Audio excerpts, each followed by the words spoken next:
వాస్తవానికి జాతీయ రహదారులపై ఉండే టోల్ గేట్స్కి చాలా నియమ నిబంధనలు ఉంటాయి. ఆ మధ్య ఈ ఫాస్టాగ్ వచ్చేసిన తర్వాత ఎక్కడైనా ఒక నిమిషం కంటే, ఒక నిమిషం 2 నిమిషాల కంటే ఎక్కువసేపు కనుక వెయిట్ చేస్తే టోల్ ఫీ చెల్లించాల్సిన అవసరం లేదు, అందుకే ఫాస్టాగ్ తీసుకొస్తున్నాం అని కూడా చెప్పారు. అంటే చాలా వేగంగా వాహనాల కదలిక అనేది ఉంటుంది, ఎలాంటి ట్రాఫిక్ జామ్ ఉండదు, ఇబ్బంది ఉండదు అనేది.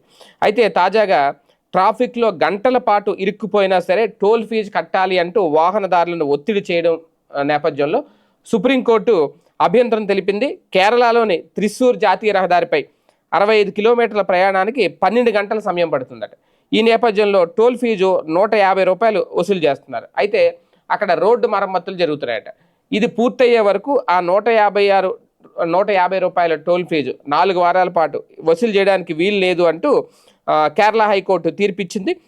దీన్ని సవాల్ చేస్తూ జాతీయ రహదారుల ప్రాధికార సంస్థ గురువాయూర్ ఇన్ఫ్రాస్ట్రక్చర్ కంపెనీని సుప్రీంకోర్టును ఆశ్రయించాయి.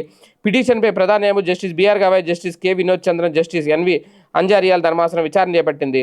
రోడ్డు ఒక చివరి నుంచి మరో చివరికి చేరుకునేందుకు 12 గంటల సమయం తీసుకున్న ₹150 ఎందుకు చెల్లించాలి? సాధారణ ప్రయాణ సమయం గంట మాత్రమే కాగా అదనంగా 11 గంటలు పట్టింది. అయినా టోల్ రిసుమ్ కట్టాలంటున్నారు అని ధర్మాసనం పేర్కొంది. వారాంతాల్లో ఆ రహదారిపై కనీసం 12 గంటలు ట్రాఫిక్ జామ్ అయితే అవుతుంది అని కక్షిదారులు ధర్మాసనానికి నివేదించారు. నెంబర్ 544 జాతీయ రహదారిపై ఎడ్డపల్లి అలాగే మన్నుతి మధ్య కొనసాగుతున్న పనుల కారణంగా వాహనాలు నిలిచిపోతున్నాయి అనేది, పలియక్కర ప్లాజాలో టోల్ వసూలు చేస్తున్నారు, దాన్ని ఆపాలంటూ కేరళ హైకోర్టు ఇటీవల ఉత్తర్వులు జారీ చేసింది. అయితే రహదారిపై లారీ ఒకటి అడ్డంగా నిలిచిపోవడం వల్లే ట్రాఫిక్ అంతరాయం ఏర్పడింది అంటూ ఎన్హెచ్ఏ తరపున సొలిసిటర్ జనరల్ తుషార్ మెహతా వాదించారు. అయితే అదేమీ దైవ నిర్ణయం కాదు అని, రోడ్డుపై భారీ గుంత పడినందునే లారీ నిలిచిపోయిందంటూ ధర్మాసనం అడ్డు తగిలింది. రోడ్డు పనుల బాధ్యతలను ఇతరులు తీసుకున్నందున టోల్ ఆదాయాన్ని తాము కోల్పోవాలి అనడం పూర్తి అన్యాయమని గురువాయూర్ ఇన్ఫ్రాస్ట్రక్చర్ కంపెనీ వాదించింది. కేవలం 10 రోజుల్లోనే తమకు 5-6 కోట్ల మేర నష్టం వాటిల్లిందని తెలిపింది.